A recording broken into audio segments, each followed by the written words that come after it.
Get to know.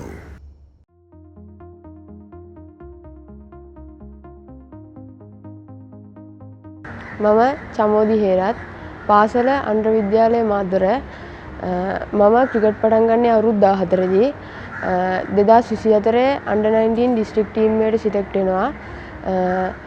ඒකේ හොඳට perform කළා අන්ඩර් 19 සුපර් ප්‍රොවින්ෂියල් ටීම් එකට සිලෙක්ට් වෙනවා. අවුරුදු දෙකක් සුපර් ප්‍රොවින්ෂියල් සෙල්ලම් කරනවා. 2025 අන්ඩර් 19 සුපර් ප්‍රොවින්ෂියල් ටීම් එකේ හොඳට පර්ෆෝම් කළා අන්ඩර් 19 ශ්‍රී ලංකා ස්ක්වොඩ් එකට සිලෙක්ට් වෙනවා. මේ ගමන එන්න උදව් කරපු මගේ දෙමාපියන්ටත් පවුලේ හැමටත් ස්කූල් කෝචස්ලටත් ඩිස්ට්‍රික්ට් කෝචස්ලටත් ප්‍රොවින්ෂියල් කෝචස්ලටත් බෙහෙවින් ස්තුතිවන්ත වෙන අතර අපට මේ අවස්ථාව ලබා දුන් ශ්‍රී ලංකා ක්‍රිකට් ආයතනයටත් බෙහෙවින් ස්තුතිවන්ත වෙනවා.